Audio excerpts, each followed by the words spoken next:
After a disappointing start to the 2024 season, LSU returns home to Baton Rouge looking to get right against the Nicholls State Colonels. We're here previewing, predicting, and breaking it all down as LSU takes on Nicholls State. Hello, everyone. I'm Chris Phillips. He's Dave Shumate. Appreciate each and every single one of you tuning in. Make sure you like, subscribe, turn notifications. Check us out via podcast, wherever you get your podcasts. You can also find us across all social media platforms, as well as our website, SECUnfiltered.com. This segment brought to you by our friends over at MYBOOKIE. Go to mybookie.ag. Use promo code SECU at sign up to receive a special welcome offer on your first deposit. That's mybookie.ag, promo code SECU to get your special welcome offer today. The LSU Tigers host Nicholls State for their home opener of the 2024 season. And LSU looking to bounce back after Sunday's events in Las Vegas that saw them lose to USC in the final seconds and start 0-1, Dave, in a season for the fifth straight year. Nicholls State comes to town. The Colonels, a 7:30 p.m. Eastern time kickoff this Saturday in Baton Rouge. And again, helping me preview, predict, and break it all down, my good friend Dave Shumate joins me once again. Dave, what's going on, my man? Appreciate you taking the time. Yeah, a bounce-back game for LSU coming back from Vegas. Got in probably late on Sunday night, Monday morning, definitely Monday morning. Good week to get Nicholls. No offense to the Colonels, but solid FCS team. But again, this will be a good get back, right? Get to have a chance to kind of go work on yourselves. Like me and Cole were talking about with the Texas A&M McNeese State game. Very similar. Couple of teams in the league playing this kind of game this week, especially the teams that played a good opener. Going to go get themselves right, get their corrections in, kind of work on themselves, kind of use this as a bye week. Again, no offense to the team opponents, the fans watching this, all the Nicholls State fans tuning in for us. But no, I think it's a get right week for LSU, get their ducks in a row before. I mean, to be honest, though, LSU is a little bit of a softer schedule up and probably till Ole Miss. Again, they not bye weeks. They have UCLA next, but they got a couple of weeks to get all these wrinkles ironed out. And Dave, this should be for pretty familiar territory for LSU because, again, 5 years in a row they've started the season 0-1. And That's right. Look, I'm not exactly sure. I know 2020, obviously, with COVID, you didn't have a non-conference game. But last couple of years, I mean, this has been the same song and dance for LSU. They've started the year 0-1. They've bounced back against some FCS team, and it's been a tale as old as time. So again, Nicholls State, the Colonels come to town, like I mentioned, 7:30 p.m. Eastern time kickoff on SEC Network Plus at Tiger Stadium. Dave, there's no line for this one, as you would expect. And this is actually the first meeting ever between these two schools. So the Colonels come in 22nd in the FCS poll. They lost their season opener to Louisiana Tech, 25-17. Tim Rebowe enters his 9th year as the head coach of the Colonels. They returned 3 all-conference players, Dave, from a season ago. They love to run the football. Their running backs, Colin Guggenheim and Jaylon Spears, is their two-headed monster in the backfield. Guggenheim with over 1,000 yards all-purpose a season ago. Eli Ennis named the Southland Player of the Week after week 1. He had 10 tackles, an interception, and a fumble recovery for Nicholls State. Dave, fun fact, their last FBS victory came in 2018 over the Kansas Jayhawks. Crazy to think what Kansas used to be. They've lost 10 straight to the FBS since that. But Dave, let's talk about this game. Again, this is all about LSU. To your point, all due respect, it's a bounce-back game for the Tigers, get-right game for LSU. And we hear all the time, teams improve the most from week 1 to week 2. If I told you LSU improved from week 1 to week 2, how would you quantify that? What would you most want to see on Saturday night? Yeah, I don't really know if we can quantify when you factor in the competition, but I take away probably some of the undisciplined stuff, the pre-snap penalties. Let's don't get a celebration penalty. Let's make sure we got enough men on the field. Let's don't jump offside, stuff like that. Again, I wasn't as down on LSU as some people, not all people, but I still feel like I had them 8-4, 9-3 going into the season. I was in that range. I still kind of feel like that's where they're going to, if you shake it up at the end of the year, that's where LSU is going to end up, is a 9-3, 8-4 football team. Now it puts a little more pressure for them to go win some of these games. They probably can't lose to both Ole Miss and A&M now for sure, which, I mean, we saw A&M perform, but again, not all is lost. I mean, I thought they did some good things defensively, still got some holes. A lot of that's personnel. Offensively, I think some of it's just getting your playmakers, getting the right guys the football. I mean, offensive line would probably like to go establish a run game a little bit better than they did against USC, but you got to give the Anton Lynn and that USC defense some credit as well. That was the most physical I'd seen a Lincoln Riley-led USC team in his tenure in LA. But I think a lot of it probably just get back to the run game. Let's get back to establishing a dominant line of scrimmage. Get our guys out. Let's get healthy, but let's be low in the penalties. In the penalty chart this week. Let's don't go commit any dumb penalties, but let's just get back to our ways. Again, I think everything that happened on Sunday can be fixable. I think, hey, probably let's don't go take the football when we go win the coin toss and then decide to go for it on fourth down in the opening drive of the season after you put up a good 13-play drive and you leave your offense empty-handed. That's a momentum killer. Like, it's the first drive of the season. You take 3 points, stuff like that. Though I'm sure Brian Kelly's going to grow from that, but it's nothing that I'm like, man, they need. I want to see that. A&M definitely has more question marks to me, especially on offense and their get right week against McNeese State than LSU does against Nicholls State. I think LSU just needs to clean up some simple things that are very fixable. Dave, I think this is going to be a game that infuriates LSU fans because I think, a week after, to your point, in the second half, we've talked about it, it felt like LSU played that game not to lose instead of playing that game to win and being the aggressor.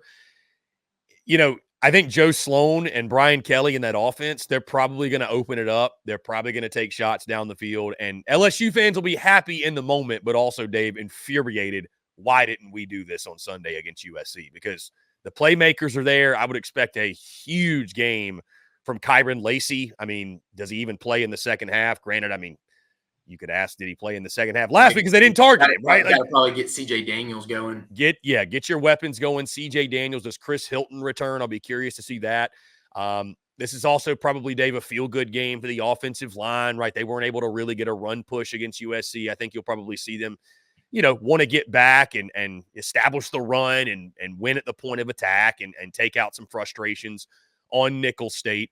I do want to highlight this, Dave, just before we clicked live. John Emery Jr. goes down with an injury that's going to keep him out for an extended period of time. I think people are speculating it's probably another ACL. I don't want to put that out there. I'm not exactly sure, but just a terrible, terrible situation because this is a kid obviously suffered the ACL last year. He rehabbed. He came back to LSU for a 6-year, and he looked great in the opener against USC. I mean, was just running like a man possessed, and then we find out you may be down his services for quite some time. So it's Caleb Jackson. It's Josh Williams. I think obviously, Dave, after a game on Sunday where inexplicably those guys did not get a lot of touches, I think you feed them the rock in this game. Again, it's a feel-good game for LSU. And then defensively, Dave, it's an opportunity to continue to build confidence and dominate. And I don't care, Dave, who the opponent is. After the year you had last year, if you can go out and dominate against anybody, that's a positive, right? So continue to build confidence, have things to feel good about. I'm sure there's things Blake Baker wants to clean up as well, but it really should be a feel-good game, get-right game across the board. But, Dave, back to what I was saying, I do think it's a game that LSU fans probably leave infuriated because they're probably going to do some things, especially offensively, that LSU fans are going to be leaving the stadium thinking, why the hell didn't we do that last week? Why didn't we just do that last week? Yeah, and some of that will probably just be the defense. It was almost like USC was playing a little like red zone roulette. It was just kind of like, hey, we're going to let you take anything in front of you. You're just not going to beat us deep, and we're going to stop you and hold you to field goals in the red zone. It ended up working for them. So it's like LSU's got to figure out some other teams are going to do that to them too. They just see that on film. LSU's got to figure out, hey, how do we get the playmakers the ball without just running between the tackles? Now you can't do that with John Emery. I think Caleb Jackson will be fine. Josh Williams actually ran a little bit hesitant to me the other night when you go back and watch it. Even noticing it live, it felt like he was running a little bit of hesitant or running with some hesitancy. Yeah, I mean, you're right. They just need to figure out because teams are going to drop back and just be like, I don't think you're as explosive. And I think the big difference this year, CP, is Garrett Nussmeier doesn't have the legs. But hey, if you go drop back into a drop 8, Jaden Daniels would take off on you. If you go play man-to-man and you turn your back, Jaden Daniels would go take off. Maybe he's the leading rusher. So it's kind of one of those things. Garrett Nussmeier doesn't bring that dynamic that scares defenses yet. They got to figure out how to get some jet sweeps, I think, going on with Xavier Thomas, CJ Daniels on the perimeter to give some more eye candy at the very least for defenses to have to scheme from Sunday through Thursday. I would say this too, Dave. Like Garrett Nussmeier was good against USC, but it did kind of feel like he almost went into that game with maybe LSU staff. And I don't know this, it's speculation, but the way he played, it almost felt like he was told, hey, just don't lose us the game. And so it was much He's more checking down a lot.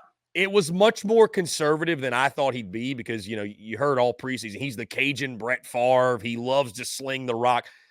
I'd rather see Nussmeier get back to that. I mean, honestly, man, like, let it fly. Like, cut it loose. Give them a shot. Stretch the field a little bit. It was almost strange. It was a little bit towards like the end of the third quarter, fourth quarter. They were just kind of banking on their defense to carry them. And it's like in no way, shape, or form. I get you. The defense has improved, but that defense is not in any shape to go carry you to wins right now. Like, again, they may do it in a game or two, but like first game of the season after what I saw last year, and give Blake Baker and them credit. I think, like I saw Desmond Howard came out and said the loss was on Blake Baker, which I was like, look, they had their own issues, but like they were much improved. Like they weren't a reason why they lost the game directly, just them solo. But yeah, it was weird. It was just like, dude, like, yeah, if you had a really good defense and you're like, dude, these guys aren't going to score on us unless we give them a short field or a turnover. Let's just, hey, let's don't be stupid with the football. That wasn't the case, but I think if LSU would have went up about 11, 2 scores, I think they probably win that football game. In those 2 to 3 series, when they got the ball back with the lead, just got real conservative, To your point, Dave, I think the mentality for LSU this year, yeah, if your defense is improved and if it plays like it did against USC, which again, you and I both agree, it was incredibly improved just in that over the offseason. But LSU offensively, your mentality should stay. We need to score every drive. We got to come away with points every drive. So to your point, missing that opportunity on the opening drive, we look back and it's like, it's one of those plays though, Dave. It's like, if you get it, you're a genius. But to your point, is the risk really worth the reward? It probably wasn't in that scenario. And again, hindsight's 2020. All right, Dave, let's lock in some predictions for this one. I'll start. Like I mentioned, I think LSU fans are going to leave the stadium Saturday night infuriated, but it's not going to be because LSU didn't dominate, didn't win the game. They're going to leave infuriated because you're going to continue to think, what could have been in Vegas? I think you're going to see LSU be more aggressive, stretch the field. Guys like Kyren Lacy, CJ Daniels on the outside, Mason Taylor at tight end. I think you're going to see the weapons shine in this one. And then defensively, I think Blake Baker is just going to continue to send the heat, and there's just no way Nicholls State is going to be able to withstand that. So, Dave, I got LSU 56-3 in this game. It's a name your score game. As good as LSU wants to feel after this one, I think they can do it. I don't see any issues with the Tigers. And again, that's why it's going to lead to some frustration, because I think you're going to see Garrett Nussmeier take some shots and hit some deep plays and create some explosives, and you're going to be sitting there thinking, man, where was this last week? So I think it's a get-right game for LSU. I think they take advantage, Dave. I got LSU 56, Nicholls State 3. We're not too far off, CP. I'm going to go 56-10 LSU. I think the defense is still at a point where they're going to have some coverage bust, and I could see Nicholls just getting one over the top over somebody blowing maybe the Allen kid at safety blowing a coverage or something. That wouldn't shock me still. But yeah, you're right. I think it's a get back right game. The offensive line is probably going to try to go establish some dominance up front, and it's a game that they can work out some kinks before they go travel to Columbia and go to Williams-Brice Stadium next week to try to start 1-0. And then you get a new season. It's like, hey, we got a shot, guys. We can go compete for the conference title. That one loss at USC is not going to define us for the whole season. It's just we have less room for error now. Right now, we got to go focus in. Let's go get ready to go beat South Carolina, then UCLA, and ultimately we'll get to that Ole Miss game when they get to Tiger Stadium later. But that's the real next one that you're looking at. But again, it starts this week. They got to figure out. They got to fix themselves. They got to focus on themselves. Don't want to say it's a bye week, but again, as we both know, in today's college football with the portal NIL, the gap between the Power Four at the SEC level to the FCS level is a bigger gap than it's ever been. Again, I think LSU wins this comfortably. I think it's something like 56-10. A get-right game at Death Valley. Guys, do you agree with us? Do you disagree? How do you see things playing out when LSU and Nicholls State square off on Saturday night? Guys, it's going to do all for us. Appreciate each and every single one of you tuning in. Make sure you like, subscribe, turn notifications. Check us out via podcast, wherever you get those as well. You can also find us across all social media platforms as well as our website, SECUnfiltered.com. For Dave Shumate, I'm Chris Phillips. Appreciate each and every single one of you tuning in, and we'll catch you on the other side.